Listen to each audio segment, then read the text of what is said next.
Nós vamos falar agora da CPI da Covid. O nosso contato é com o senador Eduardo Girão, do Podemos. Senador, boa tarde. Muito boa tarde, Denise. Uma honra e uma alegria estar aqui participando novamente com vocês. Bom, senador, o senhor participa aí da comissão da CPI, não é, que já teve os primeiros depoimentos na semana passada. Eu queria sua avaliação em relação ao que aconteceu na semana passada. Nós tivemos 2 ex-ministros falando de desentendimentos aí em termos de postura com relação ao governo, né? Mandetta deixou isso claro e Taixe falou que ele se afastou porque ele não tinha condição, liberdade de trabalho, ele optou por sair do ministério. E o ministro atual, Queiroga, falou muito pouco, não é? Ele ainda parece estar se situando no que está acontecendo no Ministério da Saúde. Ele entrou num momento aí de avanço forte da pandemia, mas eu gostaria de saber sua avaliação do encaminhamento dos trabalhos até agora. Vamos lá, Denise, o que é que tem ficado muito claro para mim? Eu acho que todo depoimento é válido, é importante. Da minha parte, pela independência que a gente tem, eu aprovo todas as vindas de autoridades federais para cá, mas também eu percebo claramente que o objetivo da Comissão Parlamentar de Inquérito é blindar estados e municípios. Há um medo aí, há alguma coisa muito obscura, porque vários requerimentos, meus inclusive, né, não estão sendo avaliados. Se você pegar os depoimentos da semana passada, que é óbvio que em cada um deles dá para a gente tirar algumas impressões para o relatório, que na minha opinião já deve estar pronto, né, porque a gente vê aí o pré-julgamento do relator, mas o que me chamou a atenção mesmo foi a forma diferente de abordagem do ex-ministro Mandetta em comparação com o ex-ministro Taixe e o atual ministro Queiroga. Se você assistir aquilo, e eu quero parabenizar o trabalho da Jovem Pan, que está acompanhando para e passo essa CPI, que infelizmente tem virado um palanque político, né? Era o que a gente temia. Mas o relator, por exemplo, o senador Renan Calheiros, ele parecia um jogo combinado com o Mandetta, né? Quer dizer, as perguntas e respostas, aquela harmonia, aquela gentileza. Com relação ao Taixe e ao ministro atual Queiroga, era muito perceptível a indução nas respostas, era perceptível a intimidação, sabe? Quando a resposta não era a que o senador relator queria que fosse, ele já cortava, quando não, ele dizia algo que o depoente não falou. Então, isso tira a credibilidade da CPI, né, no momento que a gente vive essa pandemia, com problemas não apenas na saúde, mas na área da economia, com muita gente desempregada e pessoas com fome. Eu acredito que é uma desumanidade, uma covardia com o povo brasileiro se fazer um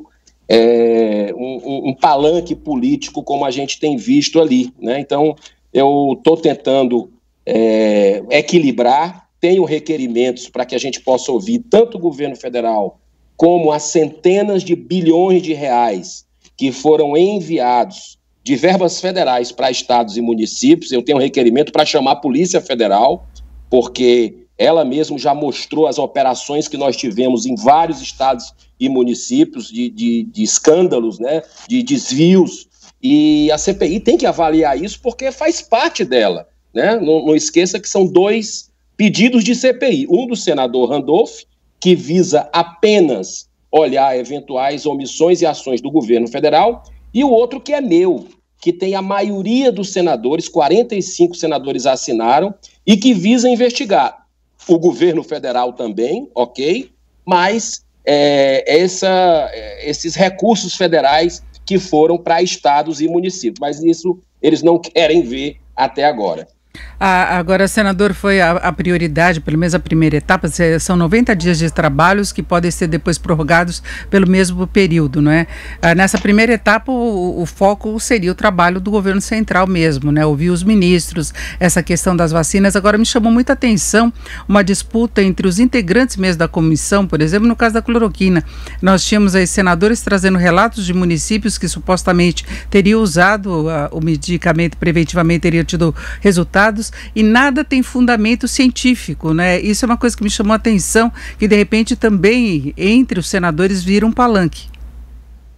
Eu acho, Denise, assim, que se você observar o que está acontecendo na comissão de forma fria, né?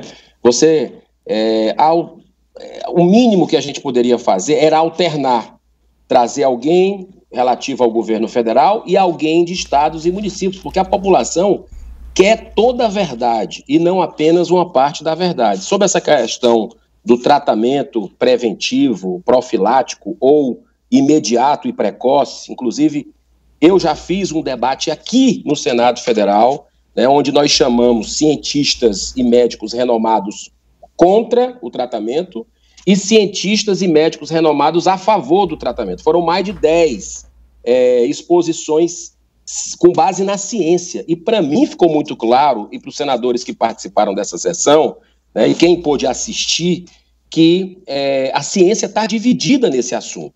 Está completamente dividida nesse assunto. Associações que são contra, associações que são a favor. O Conselho Federal de Medicina, por exemplo, que é a entidade máxima dessa área, diz que o médico tem que ter autonomia, né? Eles estudaram para isso.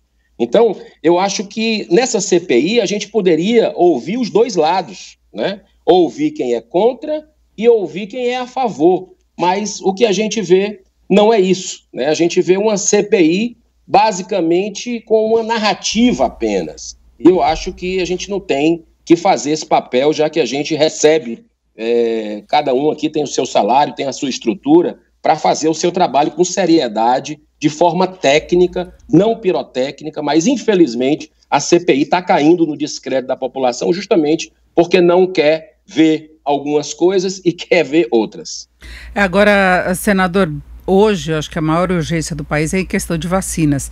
E as vacinas estão sob responsabilidade do governo federal. Os governadores até têm brigado aí para tentar conseguir autonomia para poder importar diretamente. Tem toda aquela discussão da Sputnik. Então, acho que tem uma coisa urgente que depende muito hoje do governo federal e daí viriam as discussões. Mas ainda no âmbito do governo federal, eu queria saber se o senhor tem alguma informação sobre a possibilidade de o ministro Pazuello querer mudar a forma como ele vai se apresentar na CPI. Ele já pediu um prazo maior, ou então queria falar online, porque ele teria tido contato com alguém que estava contaminado com o coronavírus. E agora o que se fala é que porque ele já está sendo investigado, ele poderia depor na CPI como investigado e não como testemunha. Como investigado, ele poderia simplesmente ficar quieto. O senhor tem alguma informação a respeito disso? Denise, as mesmas informações que você tem, que o Brasil todo tem. Eu achei que foi um erro, achei que era importante que o ministro Pazuello tivesse vindo o quanto antes, ele vir aqui para essa comissão para prestar alguns esclarecimentos. Isso faz parte do jogo democrático. Essa ideia de que alguns governistas queriam que ele fizesse de forma online, de forma virtual, eu discordo disso, acho que tem que ser presencial. Você imagina, eu estou conversando aqui com você, com os ouvintes da Jovem Pan, aí numa pergunta constrangedora que você possa me fazer, eu caio o sinal. Como é que fica? Depois eu vou receber instrução para te responder. Fica algo muito artificial, a presença física ali é algo importante, espero que os depoimentos sigam nessa linha, e acredito que o quanto antes o ministro Pazuello possa vir é importante. Eu concordo contigo, vacina é fundamental, né? É importante que a gente saiba, essa semana vai ser muito focada nisso, né? A questão se o governo de alguma forma demorou em fazer certas abordagens para buscar essas vacinas. Precisamos entender tudo o que aconteceu sem pré-julgamento, buscando a verdade. Eu gostaria também de ouvir, por exemplo, até para equilibrar, o ministro Marco Aurélio Mello, do Supremo Tribunal Federal. Tem um requerimento meu convidando respeitosamente, porque foi dele aquela decisão emblemática que tirou atribuições do governo central, do governo federal, no ano passado, e repassou para estados e municípios. Então, eu acho que um grande legado dessa CPI pode ser importante para a nação no aspecto de ver realmente onde nós erramos, onde os agentes públicos erraram, seja governo federal, estadual, municipal. Então, para as futuras gerações, porque segundo os especialistas nós vamos ter outras, infelizmente, outras pandemias, então para que a gente deixe um legado de aprendizado. Então, por que é importante a presença do ministro Marco Aurélio Mello? Para trazer um monitoramento do STF, já que a decisão foi de lá, de tirar essas atribuições do governo federal e passar para estados e municípios, e a gente saber, isso foi importante, isso diminuiu o número de mortes no Brasil ou aumentou o número de mortes? Não é para ele explicar a decisão dele, é para que a gente possa compreender exatamente, cientificamente, como é que foi essa decisão, se foi importante ou não para o país, para o futuro que a gente tenha de outras pandemias também. Bom, agora se fala também da possibilidade de o ministro Queiroga voltar a depor na comissão. Isso foi discutido já? Não foi discutido pelos membros da comissão. Nós estamos com problemas aí no contato com o senador Eduardo Girão. Vamos retomar, porque desde o final de semana se fala dessa possibilidade de Queiroga ter de falar novamente. Senador, acho que retomamos. O senhor estava brincando nessa possibilidade de travar. O sinal está aí, a prova, é isso. Por favor, prossiga. Tá vendo como é perigoso isso? Exatamente. Mas, Denise, o que é que acontece?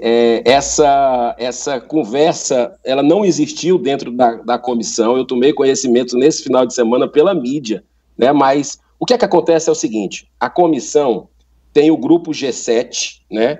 Que é o grupo dos oposicionistas, né? Que dominam a comissão. Dos 11 titulares, 7 são oposicionistas.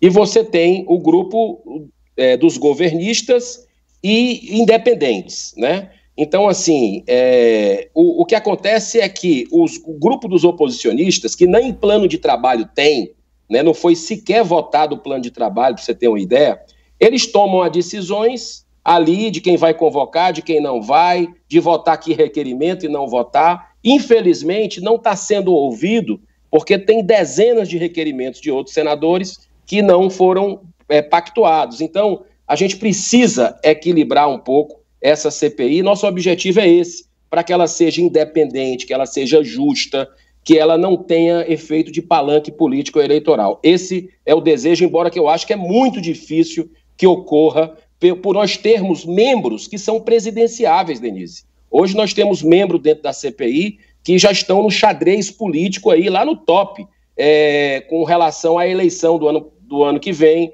inclusive membros também que já fizeram pré-julgamento, quem é o culpado, quem é o inocente. Então, para que essa CPI? É um negócio que parece realmente que já está o relatório pronto. Bom, e por fim tem circulado uma informação de que se a CPI deve chamar o ex-ministro Pazuello de senhor e não de general. Na prática, isso faz alguma diferença? Olha, particularmente eu não vejo diferença. Eu acho que a gente tem que buscar a verdade, né, da atuação do ministro Pazuello nessa pandemia, né? É importante que eu tenho muitas perguntas a fazer para ele sobre isso e acredito que deva vir de peito aberto, responder a todos, mesmo sabendo realmente que o ambiente hostil que ele vai encontrar, né, tendo em vista aí a tendência da CPI, de já ter aí um relatório pronto, né? Mas acredito que faz parte do jogo democrático, cada um vai tirar suas conclusões, que a população brasileira continue acompanhando o que está acontecendo, né? Fazendo o seu julgamento de valor, né? E acredito que, infelizmente, Denise, no meu ponto de vista, respeito quem pensa diferente, mas essa CPI começou errada. Começou com um relator que tem um filho governador, né? E isso é objeto da CPI, investigar governadores e prefeitos, está lá. Então isso já criou um conflito de interesses insanável, não tem como resolver isso. Nós lutamos, eu tentei ser presidente da CPI com esse objetivo, para escolher um relator mais isento, mas infelizmente, como a gente diz, é o que nós temos. Então vamos procurar, com muita serenidade, combater o bom combate dentro dessa CPI, para que venha toda a verdade, e não apenas uma parte da verdade.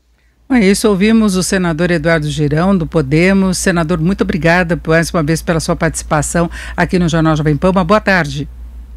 Boa tarde, Denise, sempre às ordens. Parabéns pelo trabalho. Obrigada.